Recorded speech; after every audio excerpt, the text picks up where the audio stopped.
This one's a doozy. Before we begin, tell me, where are you listening from and what time is it there? The stories.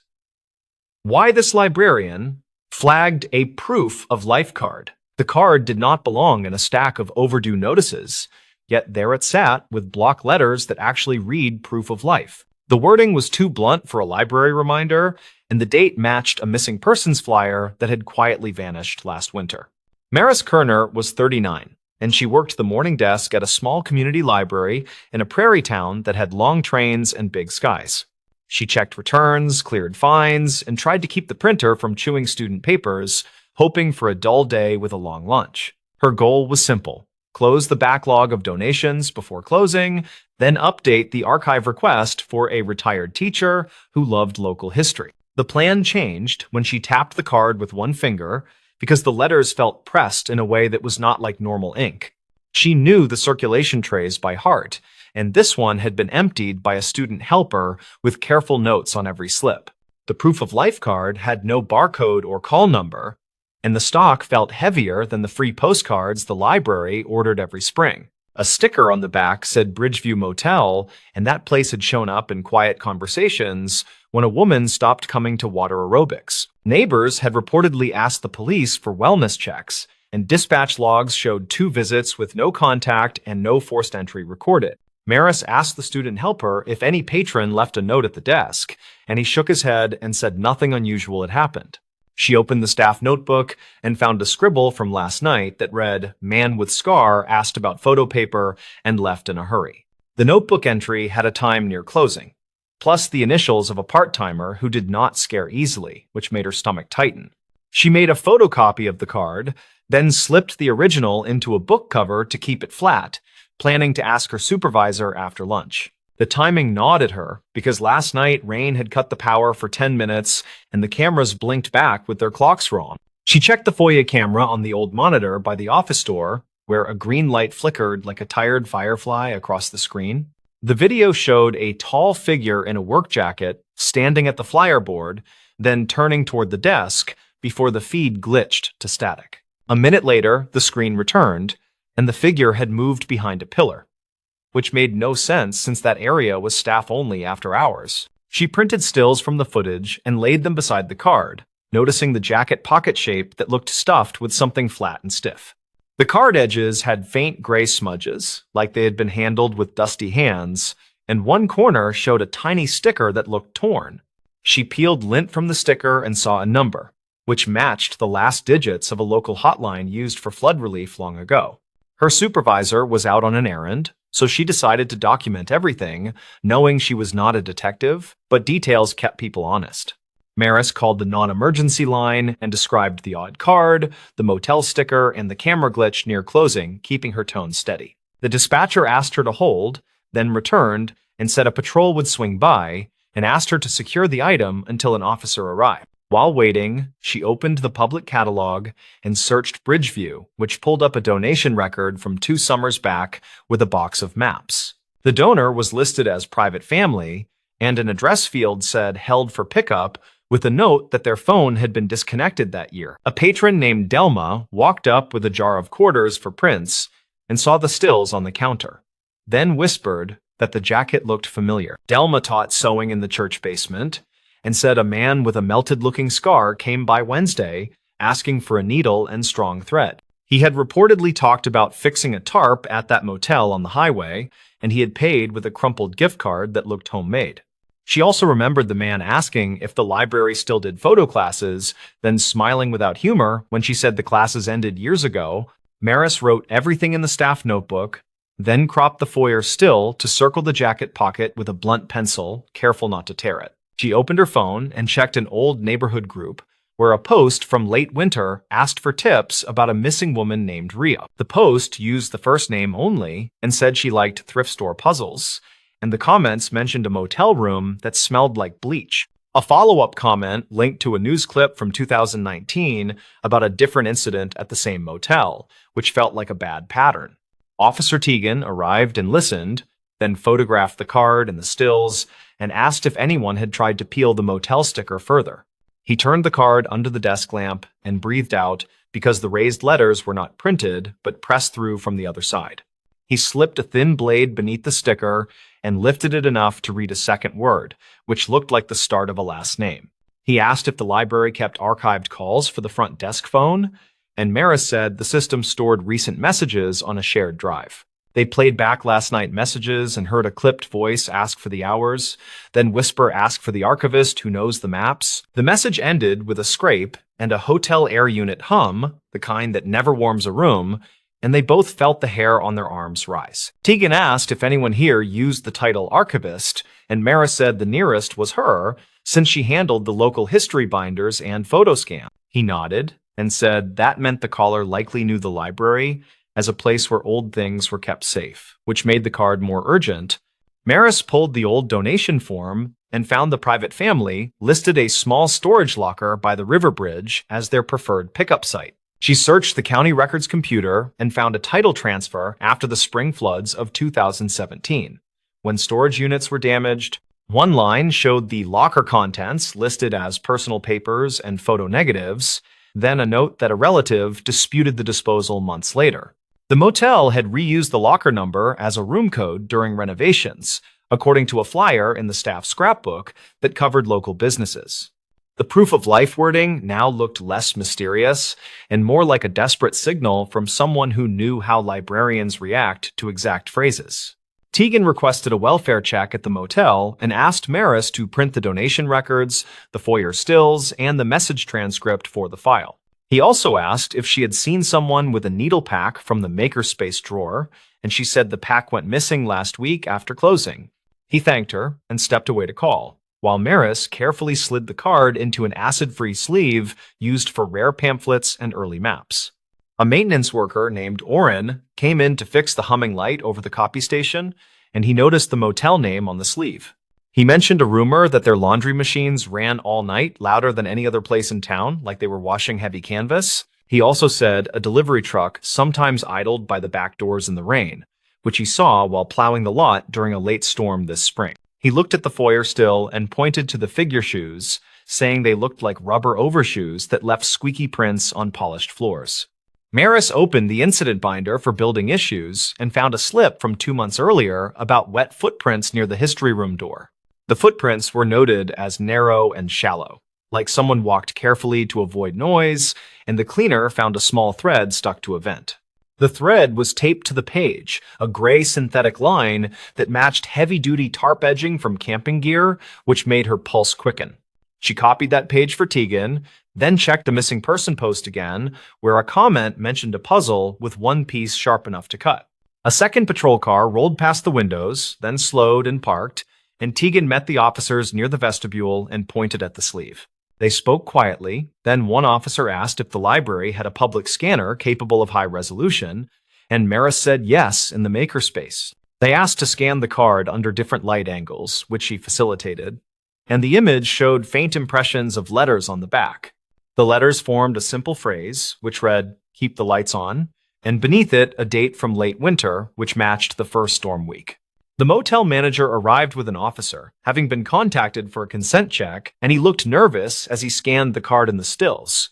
He said the scarred man was not staff, but he rented a weekly room paid with a prepaid card that never seemed to run out, which sounded odd. He also admitted that a housekeeper found a stack of cut postcards in a trash bag and that he told her to toss it because business needed calm. He finally said a guest had reported a blinking red camera in the vending room, which he had not installed, and that the wires led to a locked door. Maris asked if the vending room had a public table where people leave free magazines, and the manager nodded and said the table was always crowded. She remembered the library boxes of maps donated by the private family and wondered if those boxes ever made it to storage, given the flood note. Tegan connected the details aloud, saying someone could cut old map postcards and press letters by hand, then seed them where a librarian would find them. He said the phrase "archivist who knows the maps" pointed directly at the library, not the police.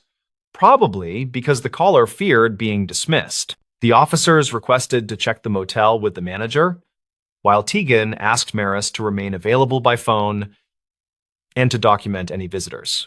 She nodded and watched the patrol cars pull out, then went to the makerspace scanner and increased the light angle on the card once more.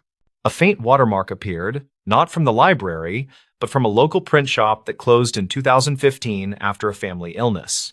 She called the shop number, which now forwarded to a nephew, and he said remaining stock from the shop had been sold to a flea market outside town.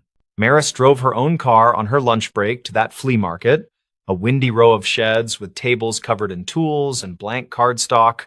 She asked a vendor about heavy postcard stock, and he pointed at a box labeled Miscellaneous Prints, which included 2 stacks with the same watermark. Under the stacks, she found a small roll of black camera tape with faint dust, the same tape the library used to secure cords along the baseboards. The vendor said a man with a scar bought similar stock days ago and paid cash, and asked about a motel discount that no one had heard of. Her phone buzzed with a text from Tegan that said they found a hidden door behind the vending machines, which opened into a laundry tunnel. He wrote that a woman had been located on a cot with her hands taped, alert and speaking, and asking for a librarian by job title. He added that the woman was taken to a clinic and that she confirmed she made the cards on old map stock to get attention without causing panic. She had placed the card in the library because she remembered a winter program where librarians showed how paper holds impressions from firm pressure.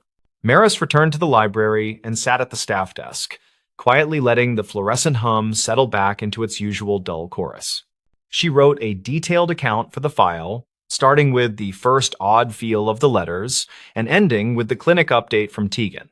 She noted each source she had used, including the archived calls, the foyer footage, the staff notebook, the donation records, and the local forums. She kept the tone factual and steady, because stories grow teeth when you rush them, and details keep those teeth from biting the wrong person. Tegan came back near closing and thanked her, then asked if the card could be logged as evidence, with a copy kept for internal records. She agreed and placed the sleeve in a labeled envelope, then printed a plain copy for the library binder and returned the stills to the folder. He told her the woman would be interviewed later and that she had given a first name only and asked that the librarian not be publicly named. He also said the scarred man had left during a shift change and that nearby cameras picked up a truck with a tarp that matched the gray thread. Maris locked the foyer board and removed early flyers that were no longer current, then called the part-timer who wrote the notebook entry. The part-timer said the man with the scar waited during the lights outage, then moved with purpose, like he knew where cameras were blind. He had asked one odd question, which was whether the library kept proof cards for photo projects, like some places did before digital was everywhere. She remembered telling him no, then watching him smile without humor before the power returned and the hallway smelled like wet rubber for a moment. The library closed on time, and the night outside felt clean after the afternoon wind cleared dust from the air and pushed the clouds east. Maris sat in her car and listened to the engine idle, thinking about how people reach for words when they are afraid and choose them carefully. Proof of life is a phrase borrowed from terrible stories, yet it also names the basic promise that someone will be seen and counted. A card is not much, yet it travels well, and it can slip into a tray or a pocket and carry a message past careless eyes. In the following week, a quiet update landed in the local paper, calling the event a welfare recovery with cooperation from community partners. No names were printed, and no hero language was used, which suited Maris, who believed steady attention beats loud proclamations most days. The library ordered new bulbs for the foyers, reset the camera clocks, and updated the incident binder with a page that stressed prompt reporting. They also added a simple note at the desk that said unusual items should be logged and secured, which felt small and useful at the same time. The motel changed ownership according to public filings, and the new manager posted a notice that laundry hours would end before midnight. Tegan later said a search found a stack of cut map cards behind a panel, along with black tape and a binder clipped with motel receipts. The binder held phone numbers written in large, shaky script, and a single printed line that read, "Keep the lights on," which now felt like a prayer. The woman who had asked for a librarian agreed to give a short statement through an advocate, thanking staff and neighbors for noticing quiet things. Maris kept a copy of the card scan behind the desk, not for display, but for training new helpers on why details matter even on slow days. When a patron asked how the week was going, she said it was steady and that they were tidying up the archives and fixing the foyer lights. She added that the library was a good place for messages that needed safe hands, because people here dealt in proof every single day. Then she went back to checking returns, because the work rolls forward, and a day with quiet shelves is often the loudest kind of relief. The stories. This motel room voicemail raised a separate question. On a rainy Tuesday, near the end of tourist season, a motel room voicemail carried a question that did not belong. It turned a tired end of shift into something careful and strange, and it started with a blinking red light. Dorian Pike worked nights at the Northway Motor Inn, 37, a patient manager who fixed things others ignored. The place sat off a service road past a truck stop, with a diner and a feed store as neighbors. He started that shift with a simple goal: balance the register, finish the towel count, and coax the ice machine back alive. The storm slowed arrivals, and the security monitor rolled its quiet grayscale loop of the parking lot. Housekeeping left a note about room 12, the kind of note other managers forgot to read. The bed looked unused after checkout, the television glowed at low volume, and the phone message light blinked at eye level. He carried a spare key, pushed the door open, and smelled damp carpet and motel soap. Nothing surprising. The news channel murmured through commercials, a static map of counties he could name without trying. On the nightstand sat a spiral notebook half full of block letters, a takeout cup, and a key card with the room number worn. He pressed the voicemail button with his knuckle because the button shocked him once in summer. A male voice filled the room with a flat question that stopped his hand, like a bad chord laid wrong. The voice asked, "Did you move the smoke detector again?" And then silence, followed by the system tone and cutoff. He replayed it twice, and the question felt like a pebble in a shoe, something to be dealt with. Smoke detectors did not get moved by guests without reason, and nothing about the room said routine or careless. Dorian checked the detector on the ceiling, a cheap white unit that did not match the others on the hall. The motel used one supplier for replacements, and this casing lacked their sticker and the penciled date inside. He stood on the chair, unscrewed the ring, and found fresh scuffs around the mounting plate, as if removed recently. The unit felt heavier than a sensor should, and the test light never flashed, which meant battery or guts. He set it down on the table, and the vent above the television rattled just a little with the wind. He turned off the television, let the room get quiet, and heard faint tapping through the vent to the next room. The motel had a habit of telling its secrets through noise, and he had learned that language over years. He stepped into the hall and knocked on room 14, where a regular was finishing a long week of field work. Quinn Hauer was 29, a cell tower contractor with a tool bag and a precise way of speaking. Quinn opened the door and said, "Heard the tapping, thought it was heat. But it kept hitching, like somebody counting seconds." Dorian nodded, thanked him, and walked back to room 12 with the detector in his hands and a growing list. He checked the guest ledger for that room, found the name Shane Bennett written in rough ballpoint yesterday afternoon. The rate was paid in cash with a $20 deposit, and there was a note about requesting a high floor. The motel only had 2 floors, which made the request sound like reflex, not preference, and it bothered him. He logged into the creaking PBX console behind the office door, a beige box that stored more than it admitted. The system kept message times, not caller numbers, but it stored archived call counts and extension traces within limits. The voice message timestamp put the call at 4:21 this morning when he had been home asleep. The system marked it as external to the motel, but without a number, which meant blocked or masked through a service. He played the message once more through the PBX speaker, and this time he listened past the words to the air. There was a faint horn in the background, not a car, something long and low that cut through the compressor hum. The town had 2 train crossings, one near the elevator factory, the other near the river access by Mill Road. The factory horn sounded higher by habit, and the river crossing had a long, lonely tone that travelers remembered. He wrote train horn in the notebook, then dialed the non-emergency line and described a suspicious device in room 12. He kept the language careful and factual, and the dispatcher asked for his name, then said a unit would respond. Housekeeper Irina Kowalski stopped by the desk to clock out. 58. Quiet. A 10-year veteran of the place. She saw the detector on the counter and said she smelled glue when she changed linens, thought it came from that.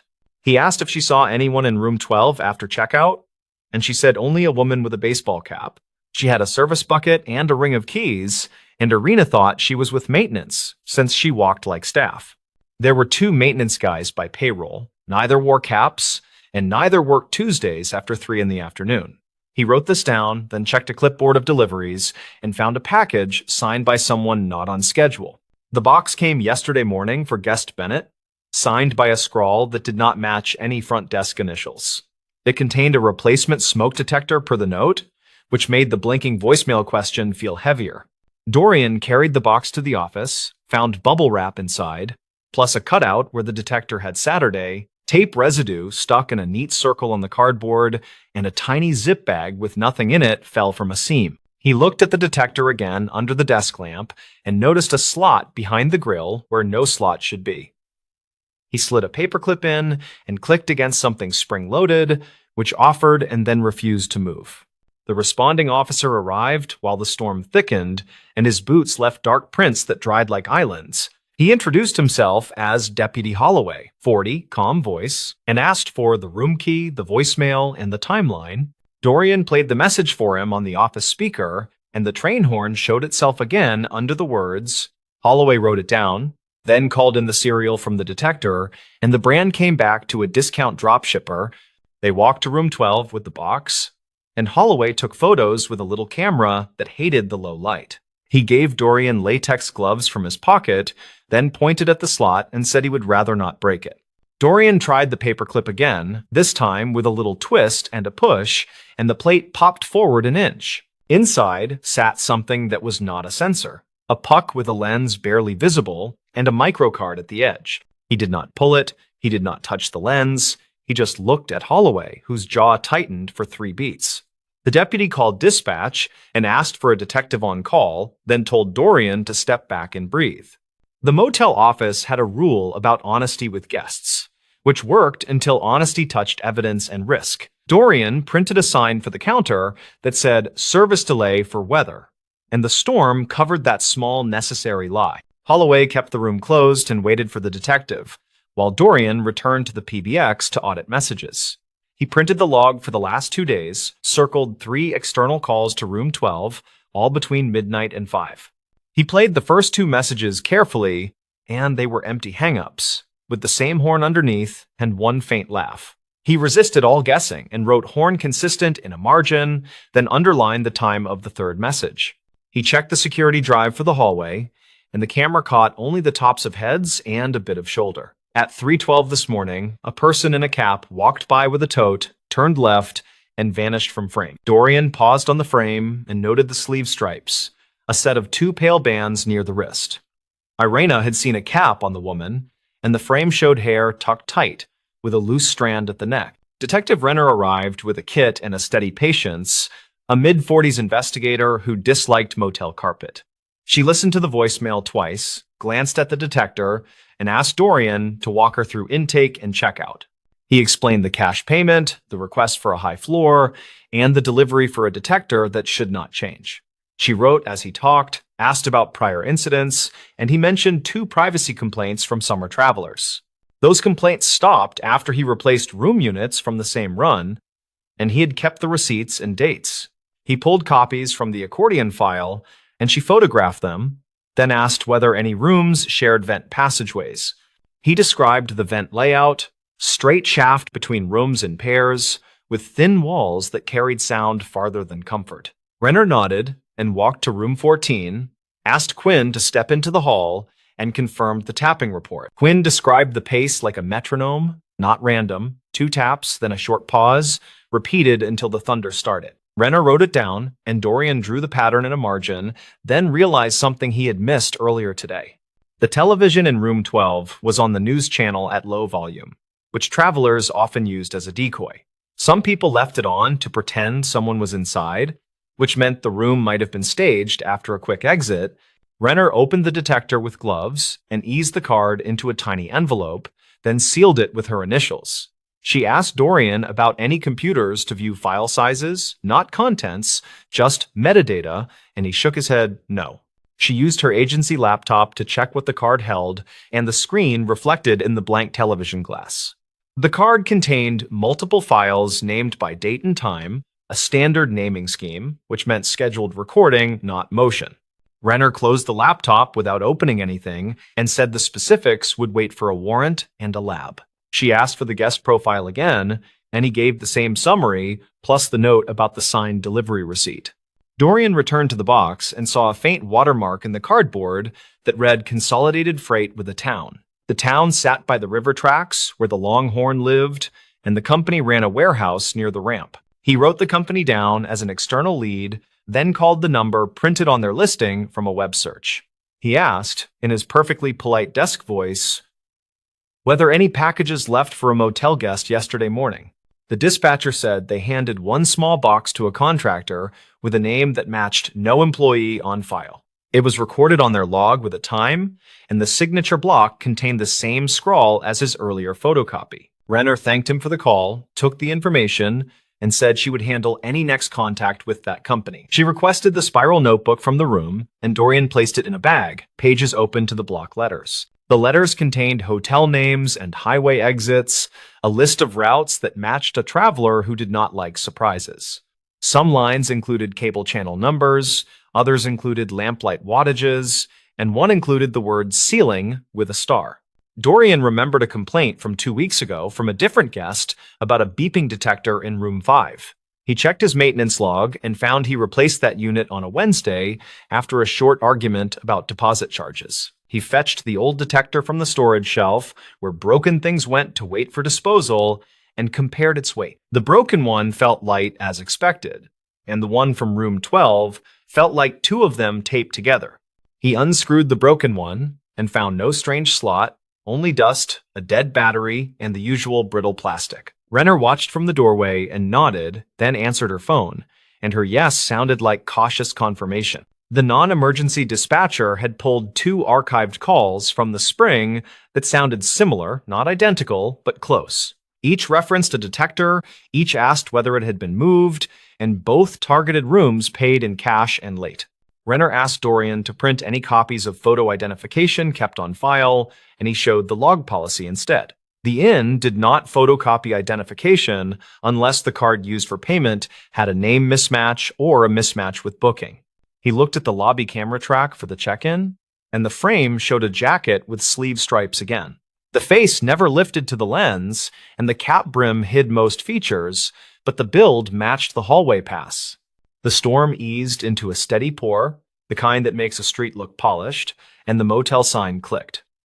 Renner gave Dorian a statement form and asked him to write what he did and why, as precisely as possible. He wrote that a voicemail raised a secret question about a smoke detector, which is not a thing guests ask.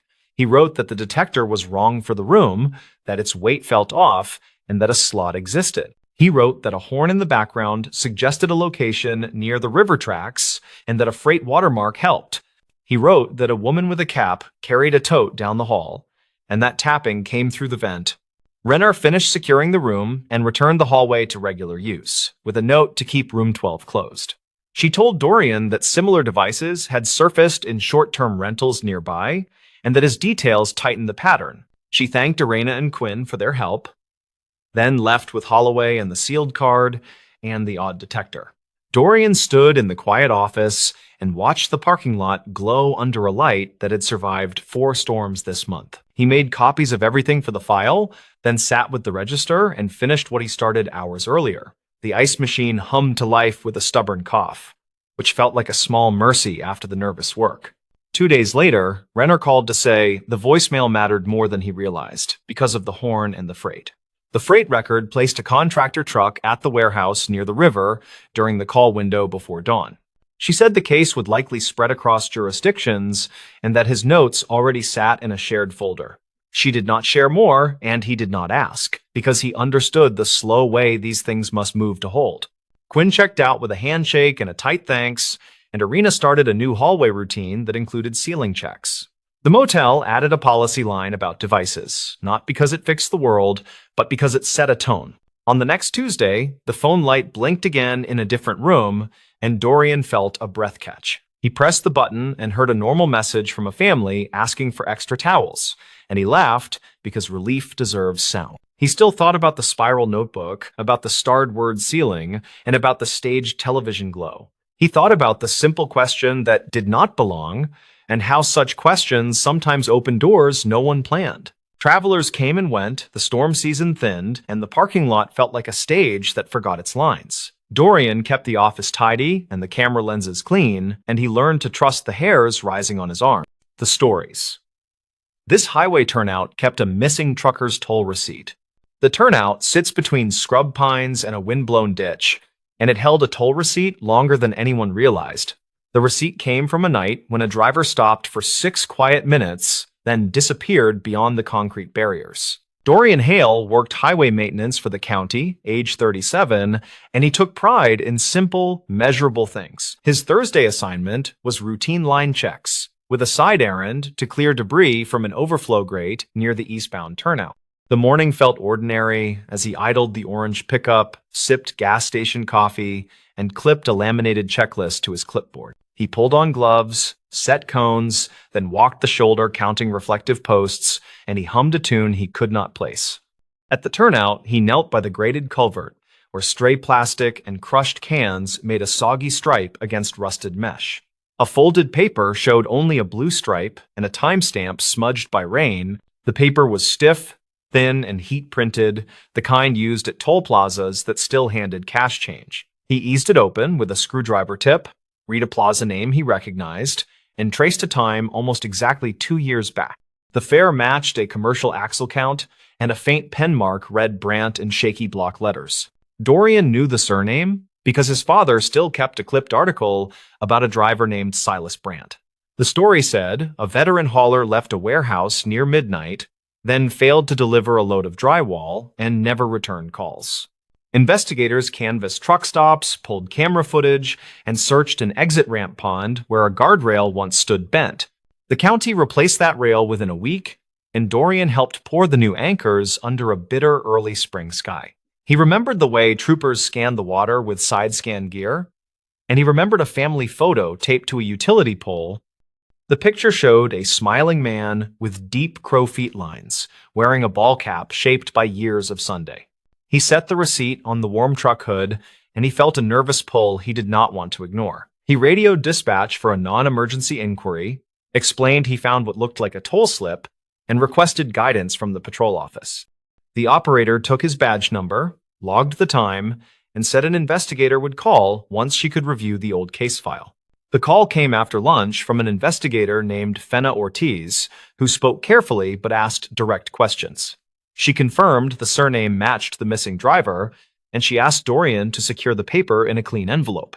She told him to keep working as usual because she needed to check archived calls and bridge camera timestamps before driving out. He locked the receipt in a plastic map pouch, finished the grate work, then walked the turnout with a slower, sharper eye. The asphalt showed faint striations where heavy rigs often idled, and a single bolt head gleamed bright against dull gravel. A cracked mirror shard lay half buried near the weeds, reflecting a tuft of cloud that moved like something alive. He logged the shard as debris, snapped a photo with a timestamp, and saved it among his maintenance images from earlier weeks. The images, he realized, showed the same corner of concrete week after week, and the corner looked slightly cleaner today. That thought returned him to the culvert, where the receipt had been wedged behind a lip most drivers never noticed. The patrol cruiser pulled up near too, and Investigator Ortiz stepped out carrying a clipboard and a small camera. She was mid-40s, concise, and she asked for the sequence from his arrival to the moment he opened the folded paper. He described the gloves, the screwdriver tip, the awkward angle at the grate, and the exact place where the paper caught. She photographed the culvert, the hood of his truck, and his gloves, then placed the receipt in a fresh evidence sleeve. She asked whether he had heard of any scavengers or roadside sellers who might pick through turnouts in quiet hours. He shook his head and mentioned night fishermen at the quarry road and a retired lineman who walked his dog near dawn. Ortiz had already checked dispatch logs from the night Silas vanished, and those logs showed 2 calls near that turnout. One came from a motorist reporting a stalled box truck on the shoulder, which cleared itself before a trooper arrived. The second came from a bridge camera technician, noting a brief outage around 2:12, which was dismissed as routine. She asked permission to pull Dorian's maintenance photos, the ones covering every week around the 2-year mark. He agreed without hesitation and forwarded the entire folder, even the blurry shots he usually deleted at the office. Ortiz scrolled methodically, then paused on an image taken exactly 3 days after the reported outage at the bridge camera. The photo showed the same culvert, same weed line, and a crumpled label half hidden under wet pine needles. Ortiz zoomed until the pixels blurred, then noted a fragment that looked like the corner of a toll slip. She compared that week to the next, where the culvert looked cleaner, then to the next, where more wind-blown trash filled the grid again. Dorian pointed toward the bright bolt he noticed earlier, which did not appear in his older photos at all. Ortiz crouched and confirmed the bolt was new stainless, fixed through a small angle bracket that sat flush to the curb. She said the bracket was not standard for that guardrail style, and it looked like something installed to anchor a temporary brace. They walked the rail from cone to cone, and she stopped at a spot where the soil sloped into a greasy black ribbon. The smell suggested old brake dust and gear oil, and the vegetation showed a flattened path that looked more deliberate than random. She made a note to have a canine unit sweep the embankment later, and she radioed for a drone with a thermal camera. Across the turnout, a small convenience store faced the service road, and a metal bell chimed when the door opened. The clerk on duty was a woman named Karen Duplessis, age 29, who brewed coffee and stocked shelves during quiet afternoons. She said plenty of trucks idled at that turnout, but she remembered a white day cab sitting without a trailer once. Karen produced a spiral notebook where she kept odd notes to settle change disputes and lottery recollections. On a page dated 2 years back, she wrote, "Night truck, no trailer, short man, hat, hands shaking, paid in cash for cigarettes."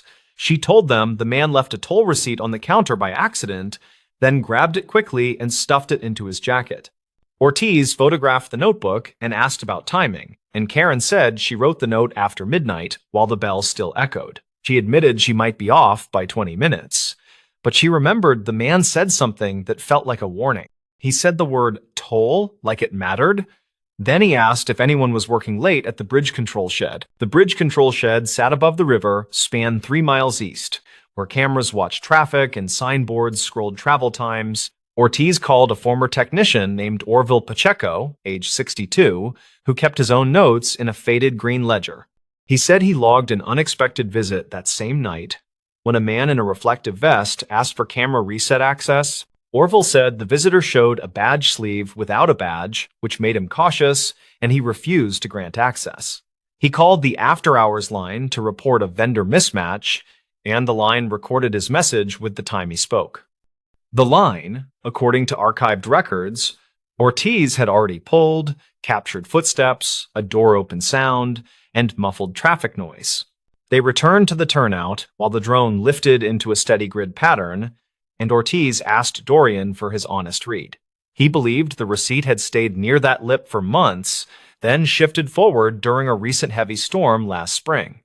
The spidering of dirt on the paper edges matched the way silt moves when culverts push water hard toward daylight. The drone operator flagged a heat anomaly under the slope where the grease ribbon angled into brush and sage. A buried object held temperature longer than the surrounding dirt, and its shape suggested a long chassis with a missing rear section. Dorian stared at the screen while Ortiz arranged a small excavation crew and a wrecker with a winch and safety chains. The bucket peeled turf like old cloth, revealing crumpled metal painted white and a scraped cereal plate near a crushed step. The cab had separated from a frame that showed clean-cut ends, not torn ends, and Dorian felt his stomach tighten hard. The clean ends suggested someone removed the trailer hardware with purpose, then eased the cab down the slope intentionally. Ortiz called the medical examiner and the state commercial unit, then stepped away to speak to a number marked confidential. She returned with a firm face and told Dorian she needed one more favor while crews secured the scene.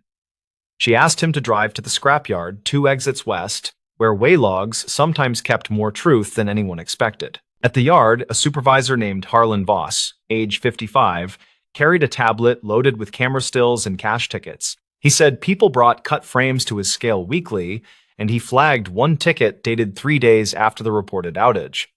The still showed a flatbed hauling a truck frame section without a cab, strapped tight with chains and cheap ratchet binders. The driver wore a reflective vest, a hat pulled low, and gloves that looked new, and his hands seemed unsteady at the counter. Harlan remembered the hands because the driver dropped a toll receipt while counting bills, then apologized like he was late for something else. The camera caught the corner of the paper, and the blue stripe matched the one on Dorian's find. Ortiz requested the original video and the ticket, then compared plate numbers with the state registry and commercial inspections. The plate belonged to a hauler who reported his flatbed stolen for one night, then found it returned with fresh chain marks. He never filed a full report because the trailer came back clean, and he feared insurance delays could wreck his month. Piece by piece, a picture formed that did not look like a ghost or a river taking what it wanted. A driver left a warehouse near midnight, stopped at the turnout, and met someone who needed the cab but not the frame. The someone posed as a camera contractor, killed a low-priority feed, then arranged to hide a cab where eyes rarely linger long. The twist came from a small sticker inside the cab roof, which a trooper peeled away from dust with a gentle thumb.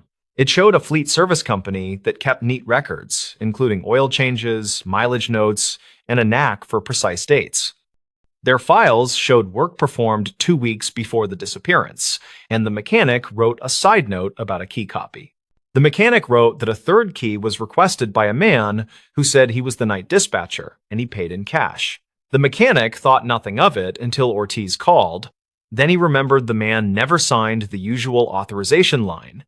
The shop camera showed the man wearing a vest like a contractor, and the badge sleeve again appeared strangely empty. Ortiz pulled toll plaza footage from the night in question and synchronized it with the scrapyard stills and the bridge notes. The day cab crossed the plaza as expected, and the timestamp matched the receipt tucked in the culvert lip. The truck exited near the turnout, camera glare washed the lane, then resumed with a frame that missed a single clear license view. Witness statements placed a white day cab idling without a trailer, and a clerk recorded restless hands that left a paper corner. A technician refused an access request, and a maintenance line captured footsteps and a door open sound after the call ended. A stolen flatbed left and returned in a narrow window, and a cut frame crossed a scale with a driver who spoke softly. The medical examiner recovered remains from the cab, and dental records from a previous injury matched a profile kept by his dentist. The family received a closed answer shaped like sorrow rather than speculation, because speculation had gnawed at them for years. The drywall load had been simple, the route had been familiar, and the end had hidden in a slope beside a lonely turnout. Motive came faster than Dorian guessed, and it turned on a small insurance clause that rewarded a competing carrier. The person posing as a contractor had worked for that carrier briefly, then left a digital trail of stolen dispatch templates. He understood cameras, toll patterns, and how to bend the timing of people who worked graveyard shifts with tired eyes. Ortiz did not say solved aloud in front of anyone, and she used the gentle phrasing investigators save for families who have waited. She told them the discovery was due to a maintenance worker who kept notes, who walked slowly, and who refused to shrug. She mentioned the receipt that waited in a lip everyone missed, and she promised it would be handled with care. A week later, Dorian returned to the turnout with a new grate and a broom because he wanted the place to look tended. He replaced the odd bracket with the correct plate, tightened the bright bolt, and brushed the concrete until the dust lifted. Cars hissed past, and a train horn carried from somewhere distant, and the ditch water moved with a plain, steady sound. He thought about simple, measurable things as he loaded the cones and folded his checklist, and the tune finally came back. His father used to whistle that tune while changing oil in a gravel driveway under a high summer Sunday. He stood quietly, listened to wind in the pines, and let the ordinary noise of the road remind him why details matter. Karen's notebook went back under the counter, Orville's green ledger returned to a shelf, and the scrapyard ticket stayed scanned. The river cameras got a new maintenance sticker with a fresh signature line, and technicians added a habit of requesting 2 verifications. The county posted a small plaque at the turnout with no names, only a line about patience and careful work. When Dorian passed that spot after later storms, he slowed as a reflex, and he watched small things settle where gravity pointed. He understood that places remember without meaning to, and that a crumpled paper can hold a night in its faded stripe. He started stopping for coffee at the store more often, just to say hello and to count the steady ring of the doorbell. The road kept moving, trucks kept downshifting on the grade, and the turnout regained its ordinary shabbiness in summer heat. Dorian did not tell the whole story to anyone at the diner, and he did not dramatize what the cable hooks revealed. He kept the memory in the quiet pocket of workdays, where tools sat cleaned in their tray and notes lined up square. There was no miracle in any of it, only a patient chain of human attention passed hand to hand without ceremony. The receipt was not miraculous either, it was simply patient, wedged where water and wind forgot to sweep. A missing driver got his name back in a single sentence, and a family traded uncertainty for grief that could finally breathe. Years will pass, and that turnout will keep catching wrappers and leaves, and a worker will kneel to clear them. Someone will hum without knowing why, and maybe remember how a small slip of paper can outweigh a rumor. The place will not speak, yet it will still hold that long night in the print of its concrete, quiet as a held breath. Dorian drove away as shadows crossed the lane markers and the orange hood flashed twice in the side mirror. He felt lighter and heavier at the same time, which is how truth can sit after it finally finds a home. He did not chase the tune anymore, and he did not rush the checklist, because patient work had already taught him what mattered today. He believed there were other receipts under other lips somewhere, and he hoped other hands would take them gently. He kept his camera roll tidy, his gloves clean, and his pencil sharp enough to write down what needed remembering. The turnout stayed ordinary when he left, but the ordinary held a story now, and that felt exactly right. The stories. Dispatcher, who kept the secret from a bridge call, the call began with the sound that never leaves him, a river hush that sat under a thin voice. On the log, it read as a welfare check near the west span. The timestamp matched the shift change. The tower camera sent a smeared view of headlights, and the wind pushed rain and slanted ropes across steel. He wrote the first line in block letters. Male caller.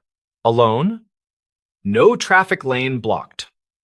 Unknown age. Unknown intent. In training, they, from the start, had said, the first 10 seconds decide the rest. He believed that for years. He had a plain goal that night. Finish paperwork early, drink the cold coffee anyway, and get home before midnight. Kellen Duarte, age 38, worked as an emergency dispatcher in a river town that never liked headlines. He lived quiet. 2 rooms over a grocery where the owner knew his name and saved him bruised peaches. He was good at the slow voice and the clear questions. He kept a notebook with dates and little arrows. On the tape, his opening line sounded the same as always. County Communications, tell me what is happening. The caller coughed, then said he was at the railing near the center truss. He asked for no sirens. Kellen clicked a marker on the map and moved the cursor a hair so the unit tags would not overlap. He asked for a name, and the caller hesitated like he was picking one from a shelf he had not visited.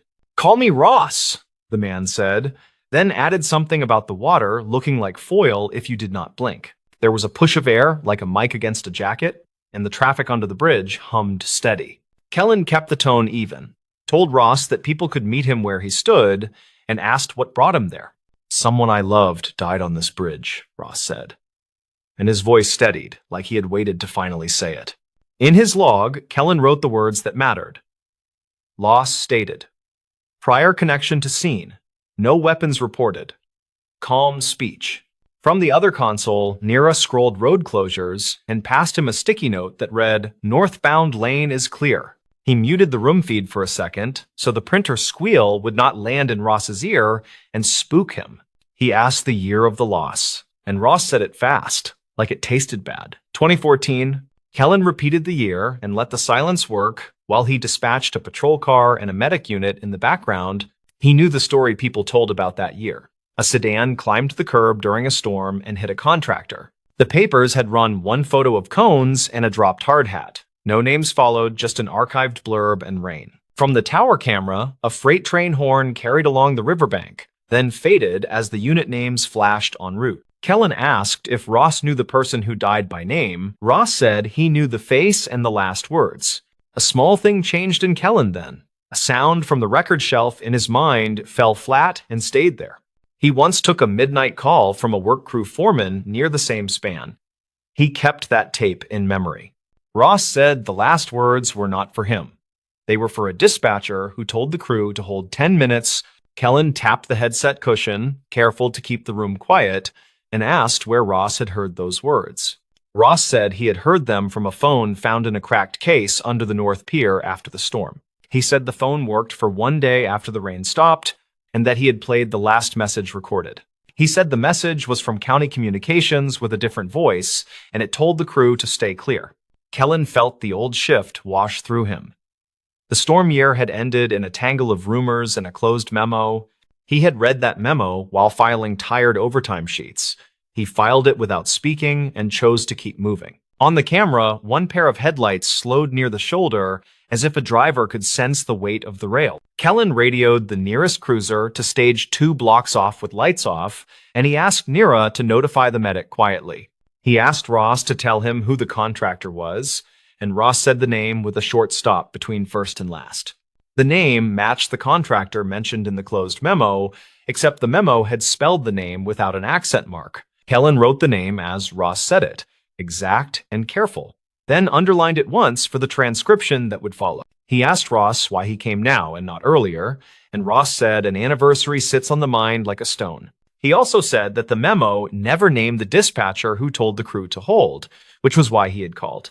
Kellen understood the shape of that ask, even if the words around it were soft. He was not supposed to name staff. The policy existed for safety and sanity, and it covered nights when grief needs a door and someone tries that door. He told Ross he could share what the record allows, and he asked if hearing the process might help him stand. Ross said hearing the process might help, though he refused the idea of sirens again and asked for plain truth instead. Kellen kept his sentence length slow and warm.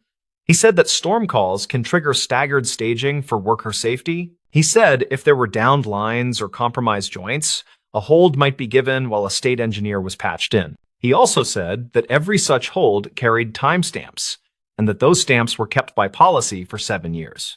Ross breathed in and asked what happens when 7 years have passed, and Kellen answered before he could think of softness. He said the system cycles recordings to deep archives after 7 years, and some are erased when retention windows expire. Ross said he had a copy in case the archive could not confirm. Then he claimed the voice on the tape named a company. He said the tape used a phrase that a dispatcher would not use unless someone off-channel asked for a careful delay.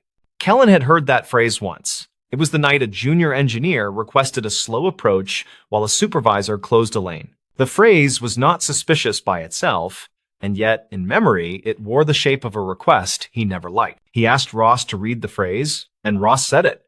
Hold 10 for a clear handoff if site control is missing. Nira glanced over with a look that said, do not get pulled into the river. Kellen nodded and kept the pace steady.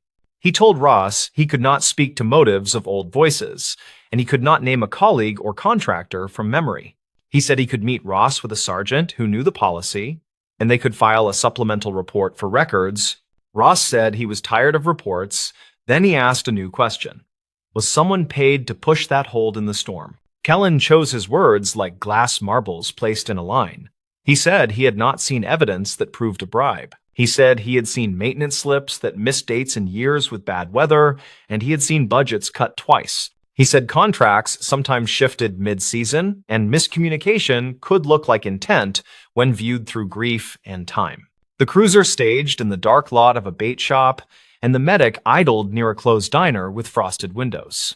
The tower camera picked up 2 figures near the midspan, and the wind made their jackets move like wet flags. Kellen asked Ross if someone stood with him, and Ross said a cyclist had stopped and was holding a flashing light. He asked the cyclist for the phone, and the cyclist, shouting through wind, said he would hold the light where Ross stood. Kellen brought the cruiser onto the bridge, slow and quiet, then asked Ross to look over his right shoulder for headlights. He said he would keep talking while the car approached, and he would ask simple things about the person lost.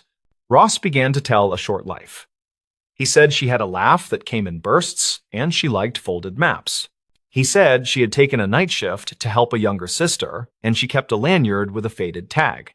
He said he watched her set cones before the storm hit, and he watched the curve where the sedan took the line. He said no one saw the driver afterward, and the report guessed water pushed evidence downriver where it turned to silt. He said the tape he found made his chest hurt because someone with a badge kept people where the wind was worst. Kellen said he heard the pain and he believed the sincerity. Then he asked Ross to step back from the rail 1 foot. He said small choices add minutes, and minutes stack into plans, and plans turn into days that someone can live through. The cruiser moved a foot at a time. The officer called in with a whisper to confirm eyes on the subjects. The wind kicked a tab of paper along the sidewalk, and the camera caught it hopping like a small animal in rain. Kellen asked Ross about the cracked case at the pier, and Ross said the fisherman who found it gave him the phone. He said he cleaned the mud with rice and heat, and the screen woke like a held breath and showed the saved audio. Kellen pictured a kitchen table with towels and a humming space heater and the stubborn work of saving a last voice.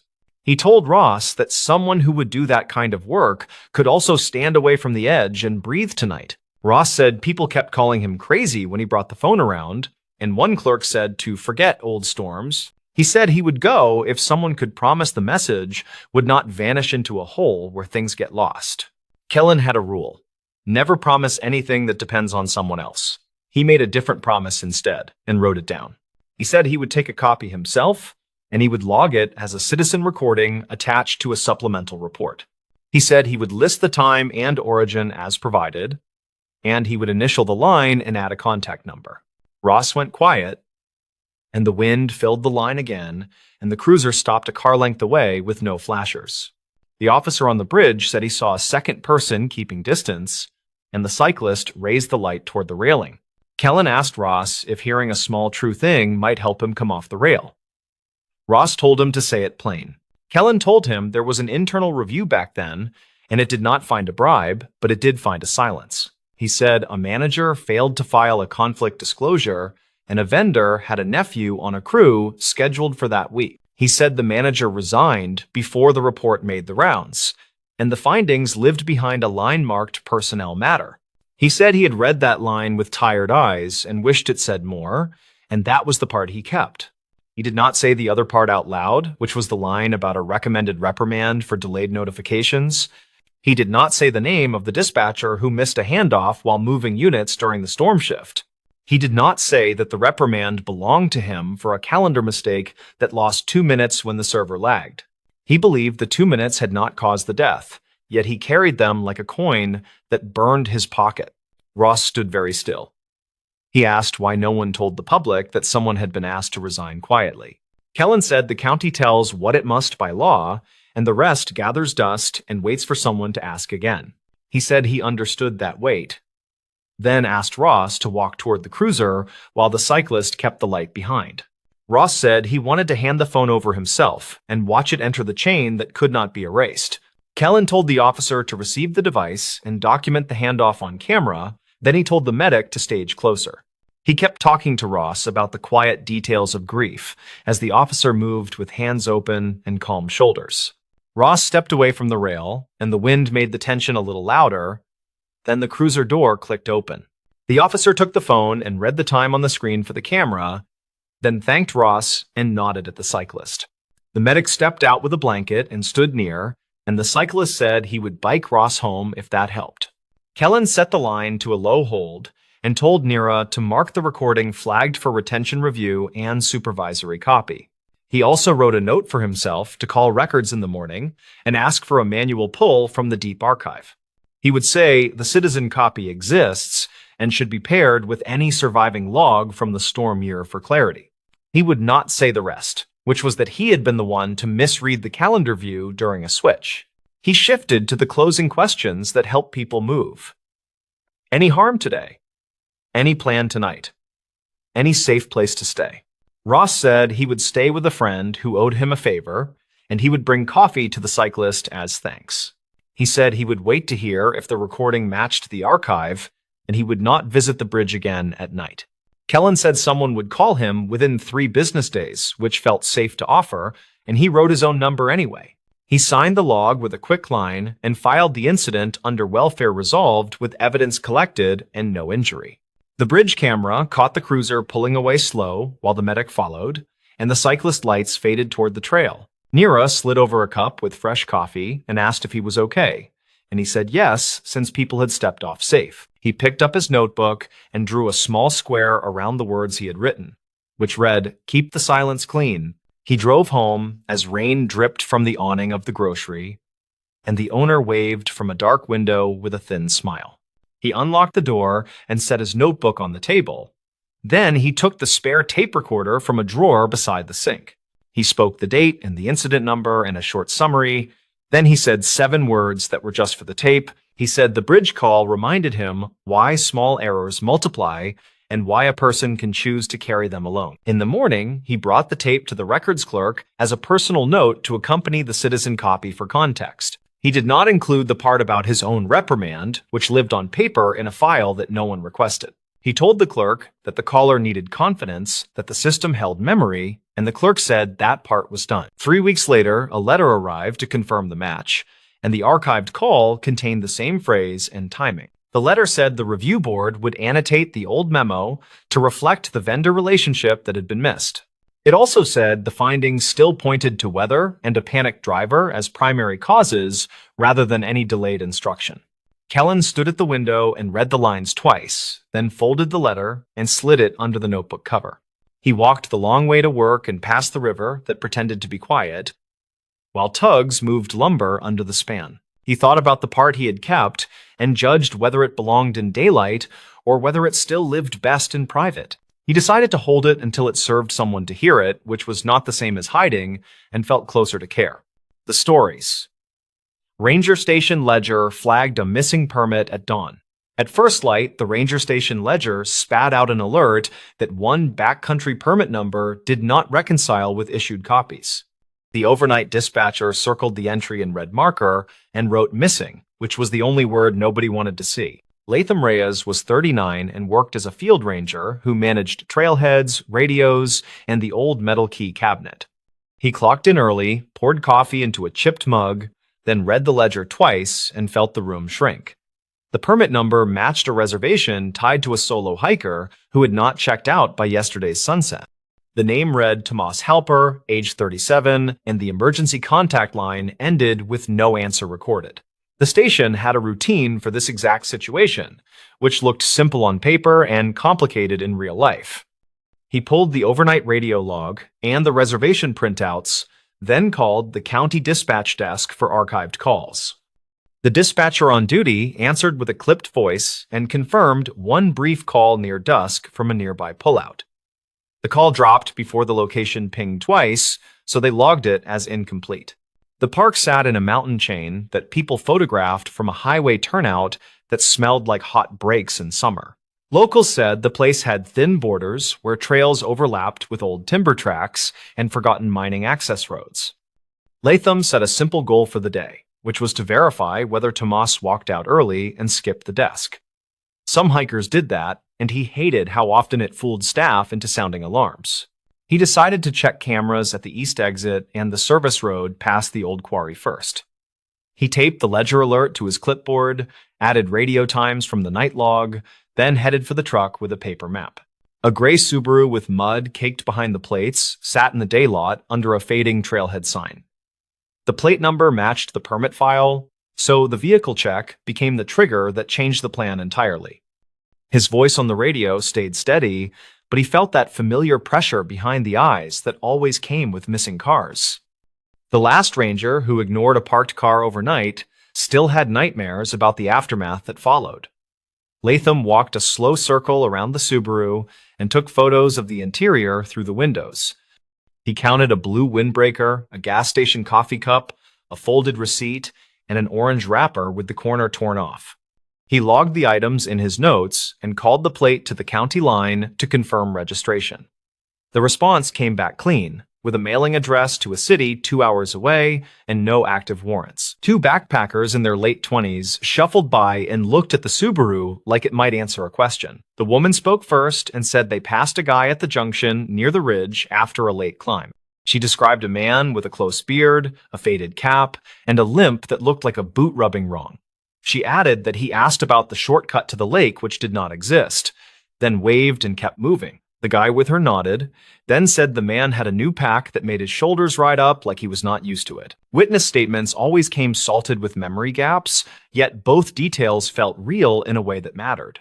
Latham thanked them, wrote their names and numbers, then reminded them to check out at the station before they left town. He pulled the dash cam card from the station truck used on the evening loop and plugged it into the office laptop. The last loop showed nothing on the service road, then a fragment of taillights near the quarry gate at gray dusk. The timestamp matched the brief call window from dispatch, which made his coffee taste like metal. He froze the frame where the taillights blinked and magnified the shot until the pixels bled and swam. The shape of the car looked like a small pickup with a roof rack, which did not match the Subaru in the lot. He saved the frame, printed it, and stapled it to the ledger alert for a later look. He called the quarry foreman on the number posted by the locked gate, then asked whether any crews ran equipment after hours. The foreman swore nothing moved, then said the gate lock had a stiff shackle that hated winter, which did not help much. A call came in from the store in the valley, where hikers bought dehydrated chili and overpriced fuel canisters in bright colors. The clerk said she recognized the name from the morning before and remembered that he used a prepaid card with a scratched strip. She mentioned he bought a paper map and a plastic whistle, then asked if everything was all right, which Latham did not answer directly. He requested the receipt copy and any camera footage that covered the register and door.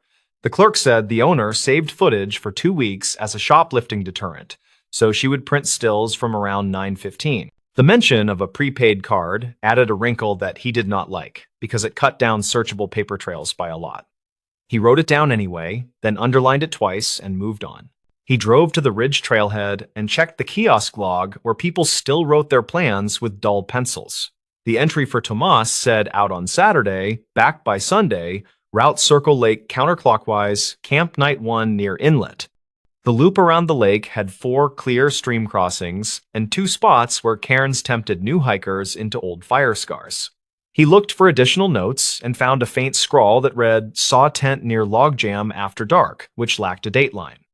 He took a photo, then turned to the ridge where the wind pushed low clouds across a face that liked to break ankles. He walked the first mile with his radio on scan and found fresh boot prints that veered onto the quarry track despite a closed sign. The prints were deep on the outer heel, which matched the reported limp, and the spacing suggested someone who favored the right leg. The quarry track dropped behind fir trees and came out near a rusted gate with a battered lock that still hung closed. A torn strip of fabric in a dull blue shade clung to a stump where a person might squeeze past the hinge. He bagged the strip, wrote the time, then looked up to see crows cross low and fast like bad messengers. He followed the track to a flat where water pooled in old ruts and reflected a sky that never looked friendly in March. A mound of gravel showed fresh tire marks with an odd zigzag that looked like someone learning a clutch by feel. He crouched and ran a finger along the rut wall and felt dust that had not settled into crust, which put the timing close. The quarry foreman had denied any late activity, so the marks likely tied to whoever drove near the gate at dusk.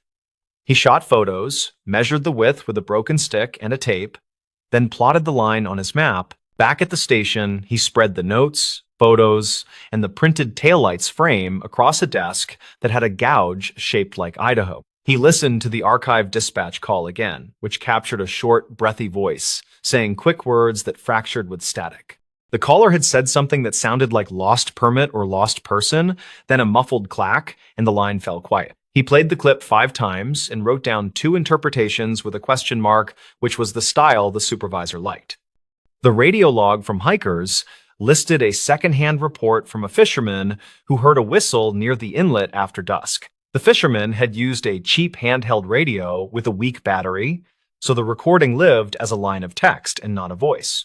That was fine, because the whistle purchase from the Valley store had already planted itself in his mind as a breadcrumb. Late morning brought a small-town police officer named Mara Key, who handled the highway stretch that touched the park border. She was 33 and worked patrol shifts that crossed into everything that did not fit elsewhere. She parked by the Subaru and walked up with a notepad and a friendly face that could turn sharp in a second. They stood by the hood and traded notes that barely needed full sentences after years of joint calls. She said the highway turnout camera caught a gray pickup with a roof rack at 1842, heading toward the quarry. She added that a volunteer firefighter reported an unusual truck bed loaded with tarps after 9 near the county line. Latham held up the taillight's print and said the shape tracked with what she had. She nodded, then asked whether the missing permit might actually be a duplicate number from a previous season. He blinked once, then went very quiet because that question hit a different nerve. Permit numbers rolled over every winter long before the system went digital, and some older blocks had gaps and repeats. The ledger printed the flag because the manual book showed the number as issued to a different name in late fall. He dug into the archive cabinet that breathed dust and pine and pulled the worn book from the shelf, marked 98. The ink on the page showed the same number assigned to a group from a climbing club from a city 3 hours west. The lead name read Rayan Cade, age 32, and a phone number that matched a defunct area code now recycled. He compared the handwriting from both permit slips and saw the same loop on the number 4 in the dateline. That did not make sense until he looked at the clerk's signature, which matched a retired staffer who kept garage sales every summer. He wrote down the name and the year in words so the report would not kick back for formatting later. He stepped outside and called the retired clerk on a personal number found in an old staff tree near the copier. The woman sounded bright and happy to hear a ranger voice, then quieted when he explained the duplicate number issue. She said she used to pre-write permits during busy seasons to speed lines, then fill names in with a light touch. She added that some pads got stored in a desk drawer after winter changeover and might have ended up in the surplus box. That surplus box sometimes went to the annual trailer sale with old radios and busted snowshoes for pocket change. He felt his throat go dry and asked whether any blank slips could be floating in the world with the seal already stamped. She said it was possible, then apologized and said nobody had asked about that practice since 1998 ended. He thanked her gently and wrote a note for the supervisor that would not make anyone cheerful.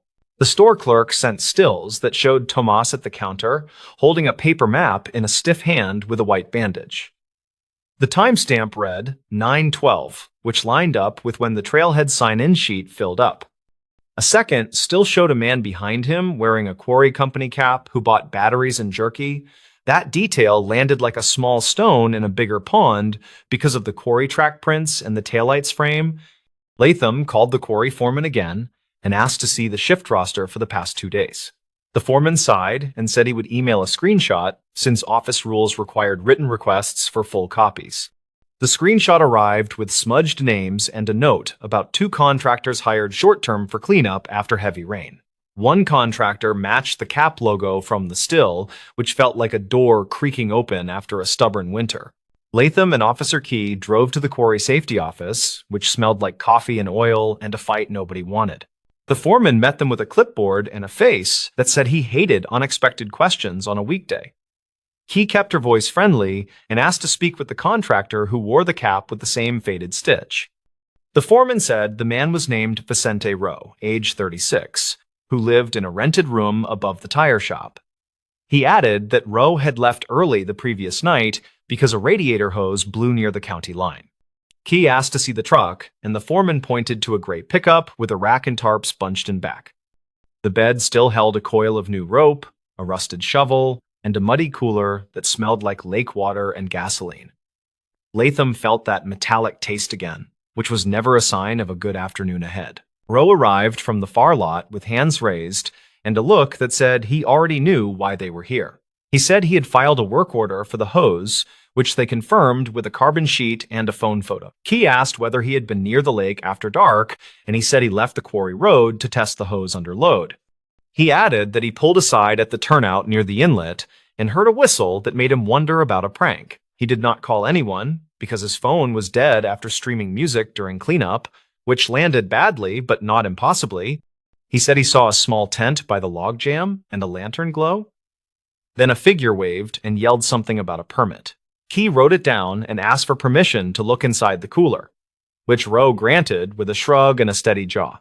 Inside lay 2 empty water jugs, a crumpled fuel canister sleeve, and a plastic whistle in an unopened bag from the Valley store. Back at the station, Latham laid the whistle sleeve next to the store receipt copy and saw a mismatch in barcode digits.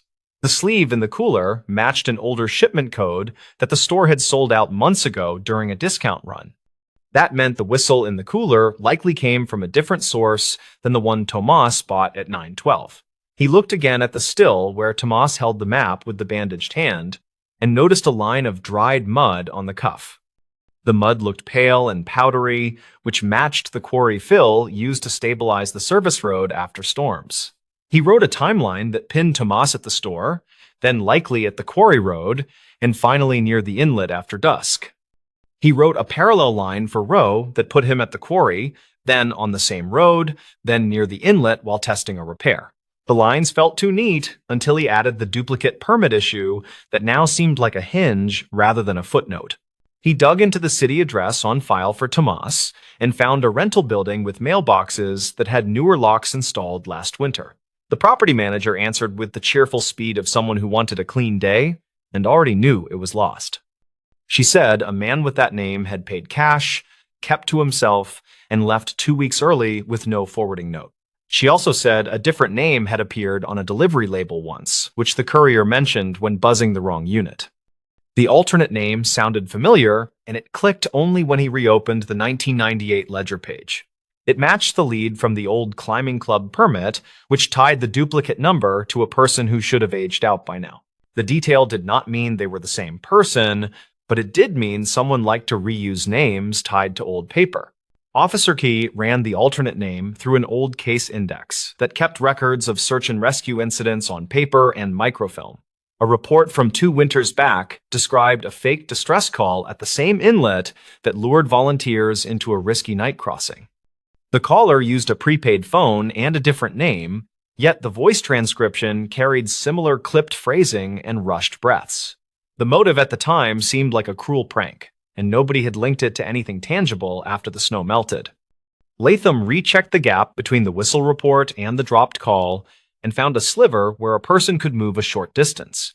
He called the firefighter, who reported the unusual truck bed, and asked whether the tarps had looked wet or pulled tight. The firefighter said the tarps were tied tidy and dry, then added that the driver waved like a man who wanted to be seen. Afternoon shadows drew long, so they hiked to the inlet with a drone from the county that tracked heat signatures. The drone skimmed treetops and sent back images of the logjam, the bank, and the flat near the old survey marker. No body, no fresh campsite, just flattened grass near the logjam where a tent might have stood during a short decoy. They found 2 sets of prints, one deep on the right heel and one narrower with an even stride that cut toward the quarry track. Near the waterline, he found a paper map folded in a way he recognized from the still, which made his chest go tight. The map held a smear of pale mud and a faint X near the old prospector's trail that dead-ended at a slide. He bagged the map and stared at the X until it felt like it stared back, then marked the spot on his own copy. The slide path opened into a shallow cut with wooden forms left from a never-finished footbridge project funded in 2005. He followed the forms until he reached a square of ground tamped hard as a table near a tree with a scar. The earth felt too tidy for random hikers, and the tree scar had fresh resin that caught light in a clean yellow bead. He brushed aside pine duff and found a buried plastic box that held a stack of old permit slips with the seal already stamped. The slips matched the retired clerk's pre-written style, and several had Rancade typed in a cheap courier font. A second stack carried blank lines and a stamp pad spot like a kit for people who wanted official-looking paper for a plan. He felt a chill that did not come from wind, then called Key over and photographed the box from 3 angles. The twist revealed itself slowly, as if embarrassed to be simple after such a day of layered rumors and tire marks. Someone had staged a missing hiker using a duplicated permit number and a prepaid trail of receipts to trigger a standard response. The purpose was not to vanish, but to bait a small law enforcement swarm toward the lake while a second person moved cargo from the quarry. The zigzag tire marks in the gravel now read like a practice route for a heavy load that needed a quiet window. The fisherman's whistle and the tent glow created a cautious pause in anyone tempted to check the inlet on foot. The taillights near dusk were a partner vehicle that pulled close to the logjam, then backed out during the start of the false search. The target was not a person, but scrap copper and tools stored in a locked shed near the service road past the old quarry. They found the shed lock sliced clean with a battery saw when they returned with the foreman and a bolt cutter key. The inventory list, taped inside, showed spools of copper wire and fuel additives that had resale value in cash-only salvage yards. The contractor truck bed dimensions matched the load footprint on the dusty floor, and a partial shoe print matched the even stride near the inlet. The limp prints belonged to whoever wore a new boot wrong, which now felt like another layer for misdirection rather than a true injury. When confronted, Rowe did not fold, but the quiet employee who ran the tire shop room rentals gave a statement. He said Rowe met a man who matched Tomas in the parking lot and moved tarps between vehicles near sunset. He added that Rowe left after 9 with the bed loaded to the rails, which aligned with the firefighter observation with uncomfortable precision. The county prosecutor would need clean evidence, so they worked careful and slow to gather the chain. The paper box of pre-written permits became a centerpiece, since it explained how the ledger flag could be predicted in advance. The duplicate number drew attention at dawn by design, which pulled eyes away from the road where cargo rolled past a gate. The prepaid receipt at the Valley store placed a decoy at a predictable time, which witnesses could later repeat with conviction. The dropped call created a sympathetic recording in the archive that every incident review would elevate in urgency. The taillights in the dash cam and the turnout camera filled the gaps with enough glow to animate a story that felt real. None of it solved every moment, yet together it built a scaffold sturdy enough for charges that did not fall apart. They never found a body by the inlet, which fit the theory that nobody had been in true danger that night. A week later, a different store camera captured Tomas in a neighboring county buying a tire patch kit with a clean, unbandaged hand. The clip went into the case file under reportedly cited, along with a printout of the copper sales ledger from a salvage yard off the highway. Rowe took a short plea on theft and tampering with evidence, which irritated people who liked long answers.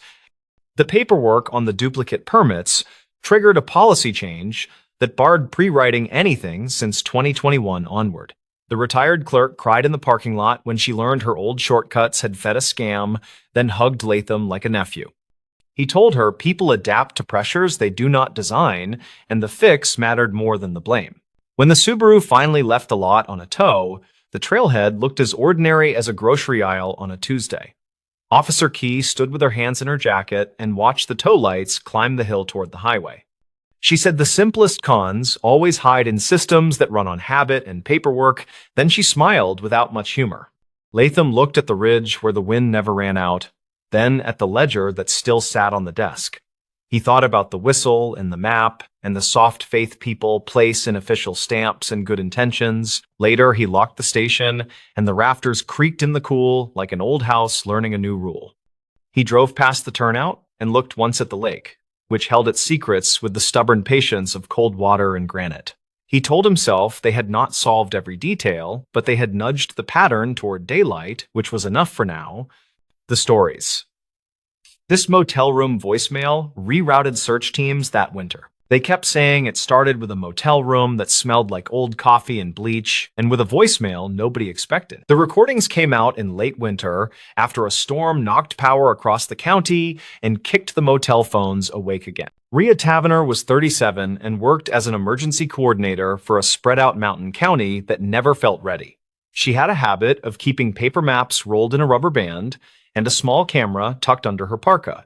That morning, she wanted only to rebalance commitments and check that the warming shelter had enough cots for the week. She planned to drive the Ridge Road, swing by the radio repeater, and be back before lunch. The incident started when the Nightlark Motel on the highway called the non-emergency line with a strange message they could not clear. The manager, a tired man named Cal Rudd, told the dispatcher that a red light on room 26 blinked, and the phone kept chiming. He said the display showed a new voicemail that would not delete, and he wanted someone to listen because the guest had left. Rhea took the secondary call because the sheriff's deputies were stacked with fender benders on the main grade.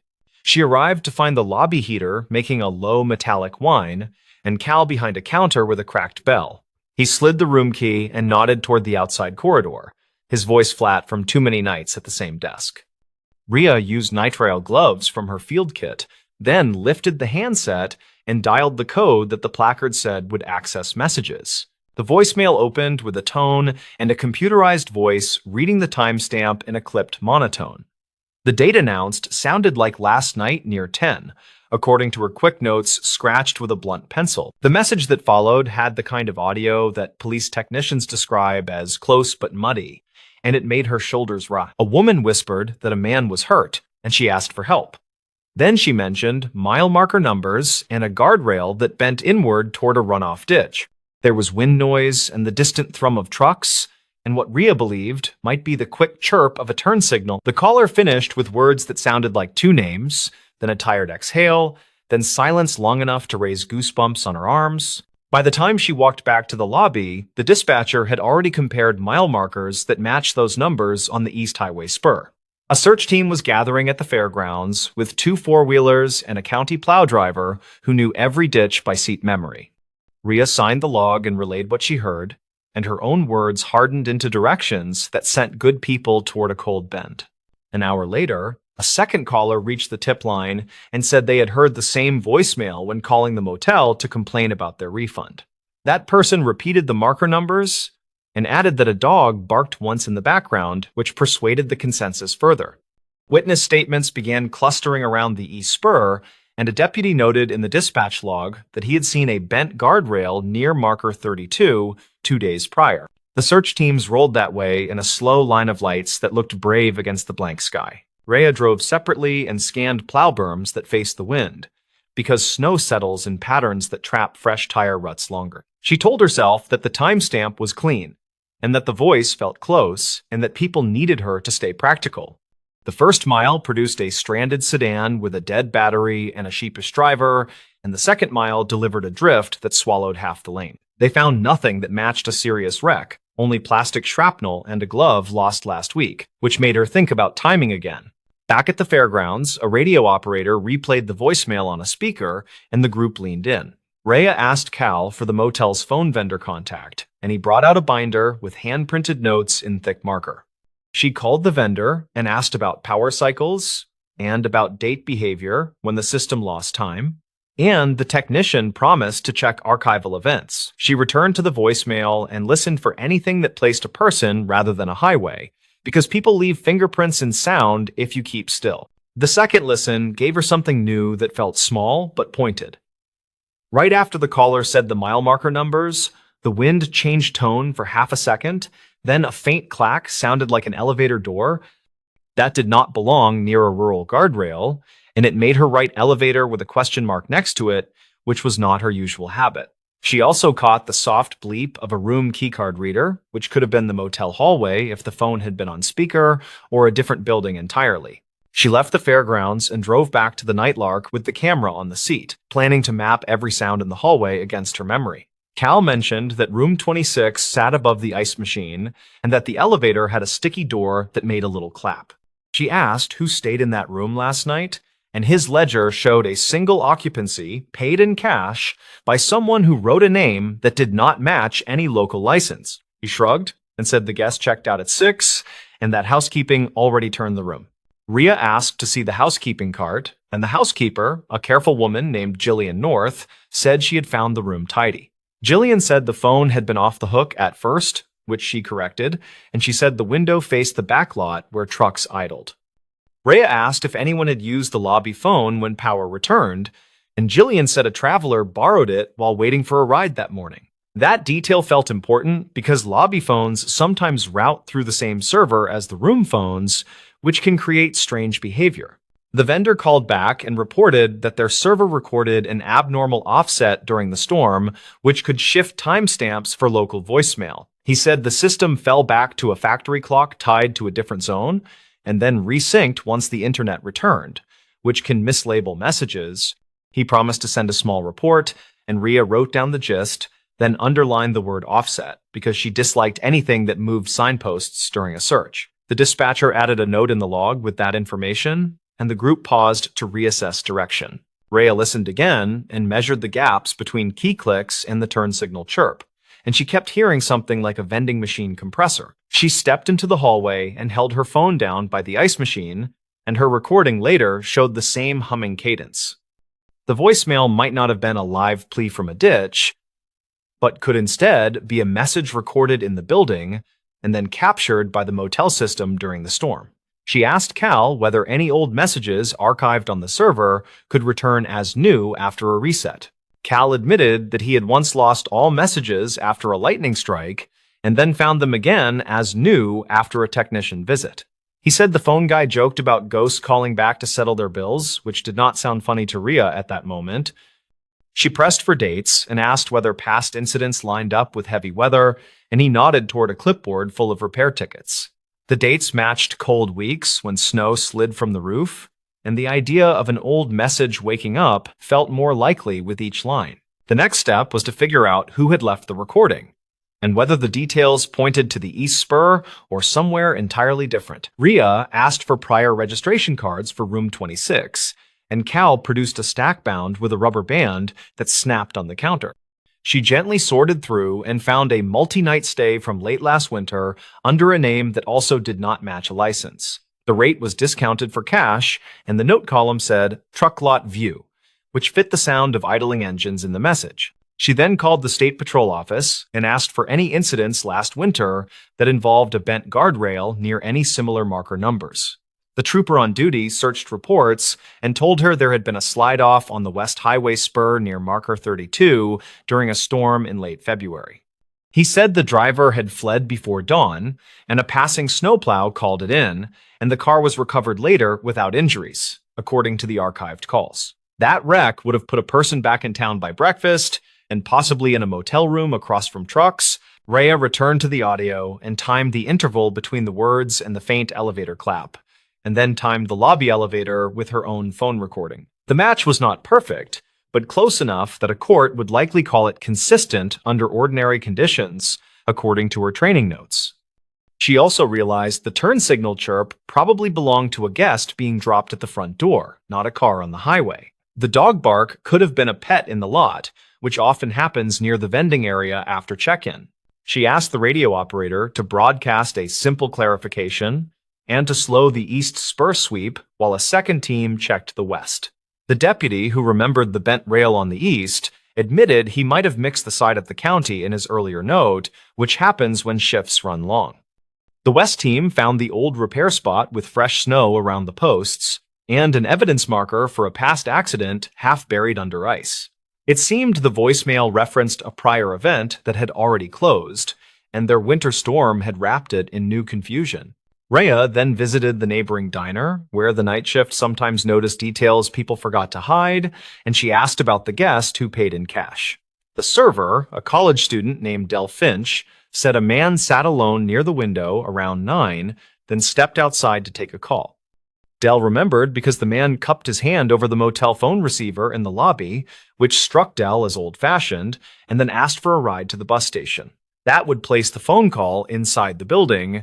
During the same hour, the voicemail claimed she requested the motel camera footage for the hallway by room 26, and Cal said the system stored 2 weeks, which happened to straddle their storm. The timestamp on the clip showed a flicker at 9:58, right before the server saw the man on the lobby phone, which made her careful notes lean toward a local recording. A county technician extracted the audio from the clip, and while it was muddy, a mechanical ding from the elevator landed exactly where her earlier timing suggested. The odds of a live highway recording sharing those indoor sounds felt very small. The twist arrived quietly when the vendor finally sent logs that showed the voicemail database replayed queued items after resyncing and labeled some as new. One item matched a stored call from late winter last year that had been partially corrupted, then reconstructed during the reboot. The metadata showed room 26 as the destination for that older call, which explained the light and the stubborn message and made the puzzle sad rather than sinister. The message people heard belonged to a different night and a different problem that resolved without tragedy, and it had been pulled forward by a storm. Rhea wrote a summary for the incident file that emphasized the difference between live audio and replayed audio, then highlighted the risks during outages. She recommended an added step where dispatch confirms time against independent sources when a tip arrives through a system that just recovered. She also asked the motel to change their default message code and to put a note by the desk to call her office if room phones behave oddly after storms. Cal agreed and added a bright sticker to the binder with her number, which made her smile despite the long day. The search teams returned after noon with tired faces and a neat inventory, and they ate chili from a crock that steamed the fairgrounds office. Rhea thanked each person by name and reminded them that a wrong turn during a fast morning did not mean a bad job. She said the lesson was about signals and systems and about winter technology that lies twice, and everyone nodded while they warmed their hands. She filled out the reimbursement forms for fuel and gloves and slid the packet into the outgoing tray with a note for finance. In the evening, she sat at her kitchen table with the paper map unfurled and marked the motel with a small circle. She added a line toward the west spur and penciled in the marker numbers with a question mark to reflect how close memory can sit to fact. She listened to the voicemail one last time through headphones, and this time the vending machine compressor sounded obvious enough that she wondered how she missed it earlier. Fatigue makes patterns where there are none, and urgency can turn a whisper into a highway without much effort. A week later, the vendor installed a firmware update that locked time against a battery backup so power glitches could not shift anything. The sheriff added a line to the dispatch checklist about confirming independent clocks, and the radio operator taped a bold reminder above the console. Jillian named the ice machine Manny as a joke in the break room because it hummed in the same rhythm as the recording. Dell laughed and said the elevator still clapped, but only when someone shoved a luggage cart too hard against the door. In a different winter years ago, the same storm pattern had toppled a repeater and blacked out an entire valley, which lived in Rhea's head. She thought about that while walking past a wall of snow tools at the supply shed, and she decided to put spare batteries for hotel systems on the grant list. It felt like a small change inside a big map, and that was how she survived seasons that piled risk on top of routine tasks. She pinned the grant idea to her bulletin board and wrote a short sentence that read, "Verify time before direction." No one ever found the man who left the cash registration during the recent night because he boarded the bus and vanished into ordinary life. The earlier driver from last winter had been located and fined, according to the archived paperwork, which made that thread tidy in the official sense. The county slid back into the rhythm of plows and calls and an occasional lost tourist, and the motel phones stayed quiet except for room wake-ups. The red light over room 26 stopped blinking, and the ice machine chugged along with stubborn loyalty. Rhea kept the pencil notes in a folder labeled with the motel name and the date and included a copy of the vendor logs. She handed a training copy to the new deputy class and asked them to listen once without context, then again with the building map. The exercise worked because people learned how easily a detail snaps a hunch in half, and how worth it is to test every hunch. They left with a habit of checking other clocks before sending trucks into the cold, which is the sort of habit that quietly saves lives. By late spring, the guardrail on the west spur reflected the sun with a fresh coat of paint, and the plow berms had slipped away. The fairgrounds chili pot was replaced with a cooler of sports drinks, and the radio chatter turned toward camping permits and picnic warnings. Nobody brought up the voicemail during the season kickoff meeting, but everyone remembered the morning they chased a ghost along the east spur. The minutes simply read "Time Verification Protocol Updated," which looked small on paper and felt big in practice. People who were not there will say it was obvious from the start, and they will wonder why teams moved before verifying. People who were there remember the tone in that whisper, and the way good intentions sprint when wind hits the valley wrong. Rhea thinks the truth sits between those angles, and that winter rewards humility more than certainty, especially when phones and storms share a stage. She wrote that in the margin of her map, in handwriting that tilted uphill like a person leaning into a cold night. When she passed the Nightlark one afternoon with the window cracked, she heard the elevator clap echo through the empty corridor. It sounded like a period at the end of a long sentence that finally made sense, and she let the thought linger until the highway bent. The motel squatted back into its season of travelers who just need a warm bed and a snow-free path to the door. The voicemail lived on in a folder, and in the way the county listened to machines, and in the simple habit of checking the time. The stories. Paramedic returned a ring to this hospital wing. The ring sat in a small evidence pouch with a folded intake label, and the label named "This Hospital Wing." Security logged the delivery in the overnight book with a careful time, and they filmed the handoff at the ambulance bay. Calder Ruiz was 34, and he worked nights on a private ambulance that covered the mixed urban fringe. He drove a high-mileage rig with a sticky rear latch, and he kept a quiet notebook under the dash. He finished paperwork after sunrise when the cafeteria coffee tasted burnt and the elevators finally ran without packed gurneys. His simple plan for this morning made sense, and it fit the tired mood of the shift. He would drop the ring, sign the property line, and clock out before the traffic built. The ring was a plain yellow band with a shallow engraving, and the engraving read LK and May 14. He did not remember any patient who mentioned jewelry, and their overnight calls were ordinary transfers and one shortness of breath. The band came from under the bench cushion during cleanup, and he spotted it when a pen rolled and tapped. He pocketed the pouch because it felt wrong to leave it, and he headed for the East Wing desk. The East Wing used to hold telemetry and a step-down, and now it served as a rehab overflow when beds ran tight.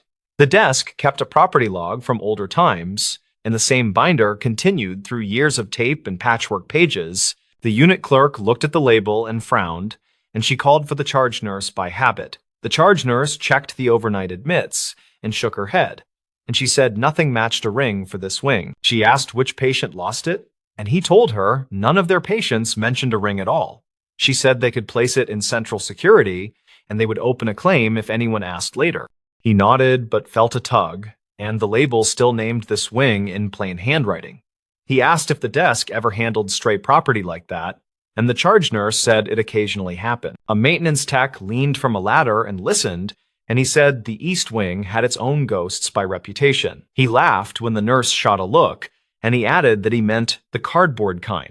He explained that old property envelopes sometimes turned up behind cabinets, and housekeeping would move them along. He said linens and small items traveled strange paths when movers closed floors, and people forgot until someone asked later. Calder thanked him, then he asked permission to check the binder for older notations. The clerk slid it over and pointed to a rule that said deliveries needed 2 staff signatures. The binder held thick pages with names and room numbers, and some entries noted patient transfers to other wings. Calder skimmed recent weeks and then months, and nothing showed the initials LK, or any ring notes. He asked if the wing ever logged items that did not belong to current patients, and the clerk said rarely. She remembered a wedding band that fell through a bed frame on a weekend, and it took months to track. She said a therapist found it during a lift motor replacement, and the family cried when they got the call. The clerk shrugged and said the hospital felt like a moving chest of drawers, and odds and ends migrated forever. Calder walked to security with the pouch, and the guard on duty scanned the label with a handheld. The guard said the pouch style looked older, and the zip strip color was not used anymore. The guard printed the receipt and asked for a description, and Calder gave the engraving as clearly as possible. The guard searched a property database and found no ring tickets for the wing, and his search covered 2 years by default. Calder asked if there were archived losses in older years, and the guard said records before 2014 were scanned PDFs. The guard called upstairs and requested access to a shared drive, and the wait felt like a small eternity. Calder stood under the camera bubble and reviewed his shift notes, and the notes listed 4 dispatch times with addresses redacted here. He wrote a short line about a transfer from a rehab floor with a pleasant dog calendar, and he wrote another about a night custodian who kept a radio. None of the lines mentioned a ring, and none of the patients wore jewelry in obvious ways. He opened his phone gallery and checked the bench photo he took for restocking, and the timestamp matched their return to the bay. The ring did not appear in that picture, and the bench looked clean and dull. He wondered if the ring slid loose after the photo when the rig shuddered, and the thought did not settle his nerves. The guard waved him back and offered a chair, and they opened a folder of ripped black and white scans. One report flagged an incident in the East Wing, and the date read May 14 of 2010. The note said a patient property bag failed during a bed change, and a ring listed as L.K. went missing. The report said staff searched the room, and linen hampers were checked in central processing. A second note added that the family could not be reached, and a voicemail box stayed full for weeks. The case closed without resolution, and the scan ended with a faded stamp that looked handmade. Calder felt the small click that happens when separate lines meet, and the label suddenly seemed heavier than its weight. He asked if the room number was legible, and the guard zoomed until the pixels turned into blocks.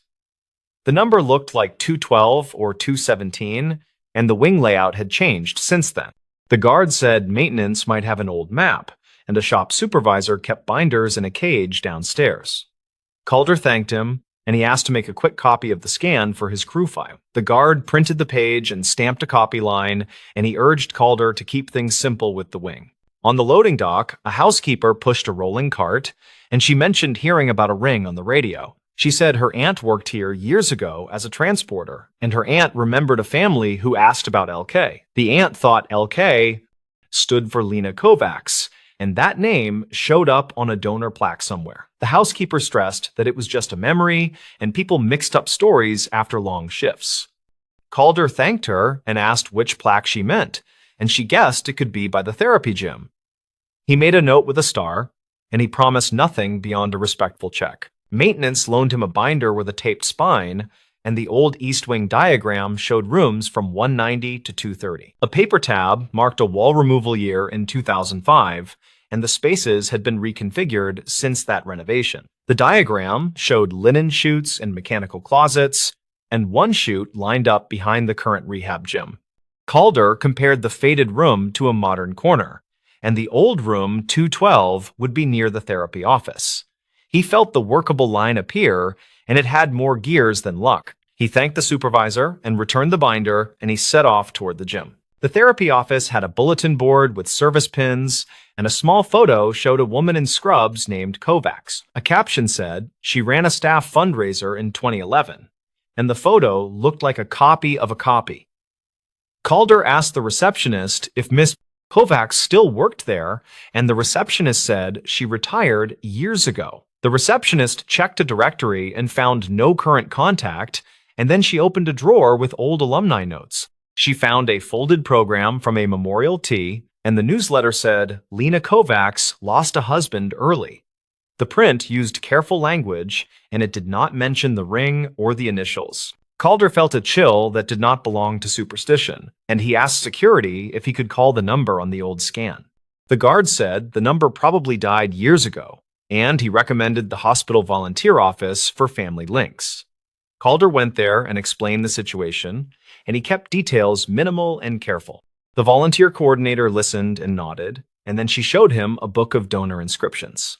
She pointed at a plaque near the rehab gym, and the name said, Kovacs Family Therapy Garden with a small leaf icon. She said the family sometimes visited during late summer, and she could pass a message through a general email. Calder returned to the East Wing desk and asked again to log the ring, and he added the old report number on the form. The charge nurse read his notes and raised an eyebrow, and she asked whether this was a lost patient or a lost object. Calder answered it was certainly an object, and he was trying to avoid making anyone hurt again. She stared at the band through the plastic and then nodded, and she initialed the line for custody. She called linen services and requested a search of older chutes, and she asked maintenance about a recent vibration test nearby. She then told Calder she appreciated the thoroughness, and she would add her number to the receipt. On his lunch break that arrived at almost noon, Calder called his partner from the shift and asked about the bench cushion. His partner said the cushion ripped months ago near the latch, and small things sometimes fell into that hollow void. He said he once lost a pen that rolled out 3 weeks later, and they both laughed about the gremlins. Calder asked if any hospital staff had borrowed their transport stretcher recently, and his partner said rehab used it during a power test yesterday. The partner said the rehab techs pushed the stretcher over a threshold that made the whole thing shudder. Calder pictured the ring jumping free inside the cushion, and the moment drew a simple line through time. He walked to biomedical engineering and asked about the rehab stretcher loan, and the tech on duty pulled an asset report. The report showed a loan to the East Wing therapy office, and the return time matched their arrival last night. The tech said the stretcher had a known rattle in the side rail, and small items could migrate if they slipped. Calder requested permission to inspect the rail, and the tech handed over a hex key with a cautious smile. He removed the end cap and tipped the rail, and a dust mix fell with a soft hiss. Nothing else emerged, and the ring hypothesis remained just that. And yet, it still felt reasonable. Calder tried laundry services next and asked whether a ring could travel from a chute to a truck and back. The supervisor said it happened rarely, and a ring could ride a torn bag to a cart and escape later. The supervisor said older chutes sometimes released surprises when motors kicked, and vibration made lost things walk. She said one time a pager chimed from a folded blanket, and everyone jumped because the model was ancient. She wrote down the ring details and promised to ask her staff, and she asked for the property receipt number. Calder thanked her and climbed the stairs because the elevator seemed suddenly crowded. A retired nurse named Myra arrived for a flu shot, and she recognized the old pouch design at the east desk. She said those pouches vanished after 2012, and she used to seal them with a blue strip. She looked at the initials and stopped, and she softly said Lena kept her maiden name for work. She remembered a shift when a patient requested a chaplain, and afterward a ring went missing from the bag. She said they turned the room upside down and found nothing, and she cried telling the family that week. She asked whether the ring was truly here now, and the charge nurse said it was in security as of this morning. Calder asked whether Myra could share a statement, and she agreed to write a short note with dates as best she could. Her handwriting looked steady for a long history, and she described a bed change and a linen swap. She recalled a code earlier that day in a nearby room, and equipment had moved through the hallway quickly. She said carts piled up while everyone managed the chaos, and the chute doors swung as orderlies cleared hampers. She noted that Lena worked that corridor and often stayed late, and she kept paperwork near the therapy office. Myra ended by saying the family did not push a complaint, and the grief felt huge enough already. Calder added the note to the property file, and he asked security to copy the PDF and the asset report. The guards stapled everything carefully and wrote a short chain of custody line, and then he called his supervisor. The supervisor arrived and listened without interruption, and he nodded at each small connective piece. He said it sounded plausible that the ring traveled by linen or by stretcher rail, and the return timing fit. He asked whether anyone had reached the Kovacs family, and the volunteer office answered that a general email was sent. He decided the ring should be placed with the wing director for now, and then returned when the family responded. Calder walked the ring to the wing director with the charge nurse, and the director unlocked a small safe by the desk.